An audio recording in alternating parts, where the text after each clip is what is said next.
Grand Rising all, I hope you're doing well out here. I was just watching this movie on Tubi called What About Your Friends? Go check it out. Oh my God, that movie was such a revelation to me just now. This movie brought about a revelation to me that clicked like, what? Listen, it just opened me up to seeing how I used to be in my life regarding friends, family, exes, anybody and everybody. And I'm just like, wow. So, what it opened up for me is it made me realize that I was inserting myself into people's lives that didn't want me there because what I didn't realize until now, what I'm realizing now as I'm in my healing is that I'm a mirror to other people. And in my relationships with the people that I've had, like I said, family, friends, exes, whomever, right? I realized that I wanted the best for them. I saw this greatness in them. I saw all these great attributes and qualities that they had in their lives that they didn't see. And I tried to show them that. And they kept rejecting it. They kept saying, oh, I'm not great. Oh, I'm not as strong as you. Oh, this, that, and the other. And they were rejecting it. And instead, I kept imposing myself. I kept trying to assure them that whatever they feel like I have, they have it too. I'm trying to convince them, and inspire them that, yeah, you strong just like I am, right? And they kicked and screamed and hollered and said, no, no, they didn't. They didn't believe in themselves.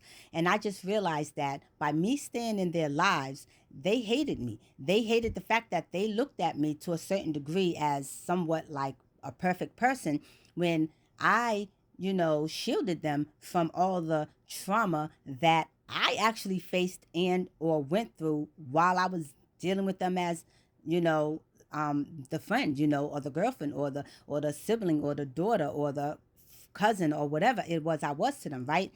They didn't know all the traumas and all the dealings and all the crap that I was going through in my life or that I had went through up until that time because I knew that they were not going to be able to handle my life and my traumas on top of whatever problems that they were facing that I was trying to get them to see the brighter side on and let them see who they really are. And I didn't realize it. And this is how come the relationships and the friendships and stuff did not last. And the sperm donor, my second son's, father, right? He was the last straw and he really almost had me take he almost took me out of here, right? And it wasn't until that point that's when I transitioned over into the church.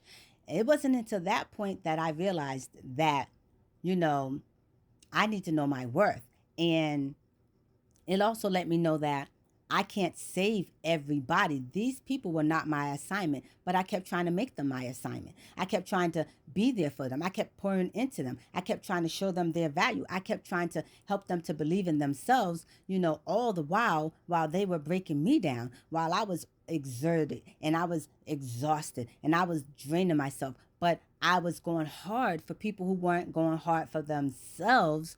And of course, they weren't going hard for me because they didn't know how to go hard for me because they couldn't even go hard for themselves. And I saw that I was doing the most in these people's lives. And I was the one, and I'm doing all this work trying to see the best in them and everything. And they were not doing anything. And they didn't want it, they rejected it. So I did this work for nothing. Because why? They rejected it. And then so I didn't need the work because the work wasn't for me, it was for them. They couldn't receive the work because they didn't believe in themselves to receive it. So they rejected it. So all that work, all that energy, time, and effort I put into trying to help them out was not beneficial to anyone. Just like the saying says, you can bring the horse to the water, but if he don't drink it, you can't force him. And so I'm like, wow.